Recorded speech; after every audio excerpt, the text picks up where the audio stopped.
तो you have come through title and thumbnail, इसलिए intro पे ज़्यादा टाइम वेस्ट ना करके सीधा बढ़ते हैं स्टोरी के ऊपर। तो मेन गेम रैग्नारोक खत्म होने के बाद फ्रेया सभी रियल्म का क्वीन बन जाती है और वही नॉर्थलैंड में अपना एक ऑर्डर स्थापन करता है वेलकरिस के साथ, अकेला नहीं। और क्रेटोस को एक ऑफर देता है कि अब ये नॉर्थलैंड में टीयर की जगह क्रेटोस गॉड ऑफ वॉर बनेगा और पीस स्थापन करने में हेल्प करेगा, और जो भी पीस के खिलाफ जाएगा सिंपली वॉर छिड़ जाएगा। और ये गॉड ऑफ वॉर का नाम सुनते ही क्रेटोस का दिमाग में वही पुराना वाला यादें, नाइटमेयर्स, एंजाइटी हिट कर जाता है और क्रेटोस ये ऑफर को साफ साफ मना कर देता है और वापस चला जाता है। और इसके कुछ दिन बाद क्रेटोस का डोर में एक मिस्टीरियस लेटर आता है जिसमें वेलाला रियल्म्स का कोऑर्डिनेट्स होता है, जो कि काफ़ी सीक्रेट चीज़ है, सिर्फ वेलकरिस को ही इसके बारे में पता है। और ये बात छुपा के क्रेटोस मिमिर के साथ डिस्कस करके वेलाला गेट के सामने आ जाता है और अपना रेज से ही वो गेट ओपन कर देता है, जहाँ पर पता लगता है कि ये रियल्म कोई फिजिकल रियल्म नहीं है, बस ये मेमोरीज से ही बना है। और क्रेटोस बिना परमिशन के आता है तो ये रियल्म क्रेटोस के ऊपर इंटेंस चैलेंज थ्रो कर देता है, जहाँ पर क्रेटोस का सारा पावर छीन लिया जाता है और Kratos finally got defeated realm के अंदर, बाहर नहीं। बाहर क्योंकि कोई क्रेटोस को हरा भी नहीं पाएगा। और उसके बाद क्रेटोस को हो जाता है रियल्म के बाहर, जहाँ पर फ्रेया एंड वेलकरिस आ जाता है और क्रेटोस के ये कांड के बारे में पता चल जाता है। क्रेटोस पकड़ा जाता है। अब फ्रेया को इस इनविटेशन लेटर के बारे में पता चलता है एंड अब वेलकरिस क्रेटोस को जादू मंत्र सिखाकर इमोशंस एंड मेमोरीज को मास्टर करना सिखाता है, ताकि क्रेटोस को अब डिफीट का सामना ना करना पड़े इस रियल्म के अंदर। और वेलाला के अंदर घुसते ही क्रेटोस को अपना नॉर्स मेमोरीज के साथ पुराना ग्रीस, मतलब वही गॉड ऑफ वॉर 1, 2, 3 वाला मेमोरीज भी याद आता है।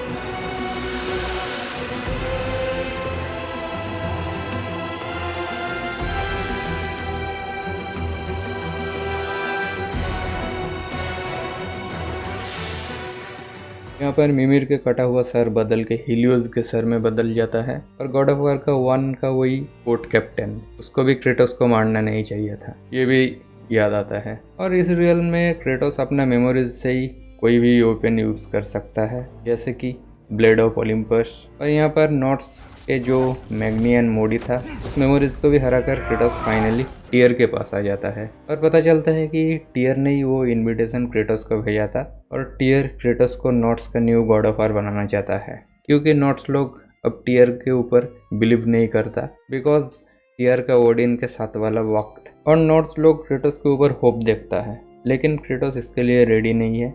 और टीयर ये वेलाला ट्रायल से क्रेटोस को फिर से गॉड ऑफ वॉर बनाना चाहता है और क्रेटोस का स्ट्रेंथ टेस्ट करने के लिए टीयर के साथ क्रेटोस का फाइट होता है 4 बार, जिसमें टीयर अलग अलग वेपन्स का यूज़ करता है। एक बार traditional weapon shield and spear, दूसरा बार एक मायन वेपन जो कि मायन माइथोलॉजी से है, तीसरा बार इजिप्ट माइथोलॉजी का ब्लेड यूज़ करता है, चौथा बार जापान माइथोलॉजी का काटाना ब्लेड यूज़ करता है जो कि मोस्ट पावरफुल था। यहाँ पर एक बिग हिंट हम लोगों को मिल जाता है कि गॉड ऑफ वॉर का अब आने वाला सीरीज इसमें से कोई भी माइथोलॉजी में बन सकता है। अब इन ट्रायल से क्रेटोस अब अपना नाइटमेयर्स, एंजाइटी फील करने वाला मेमोरीज को फेस करने के लिए एकदम रेडी हो जाता है। और अब टीयर क्रेटोस का सारा ग्रीस वाला मेमोरीज को रिकैप करवा के एंड क्रेटोस इसके लिए काफ़ी शर्मिंदा होता है एंड वो सारे होप खो बैठता है। और इसके बाद यहाँ पर क्रेटोस को वही गॉड ऑफ 3 वाला पेंडोरा का एक छोटा सा मूर्ति मिलता है और इस मूर्ति से क्रेटोस फिर से अपना hope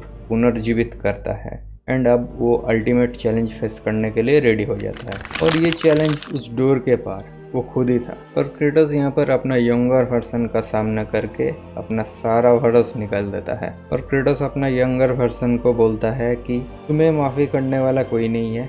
There is no forgiving you. You chose!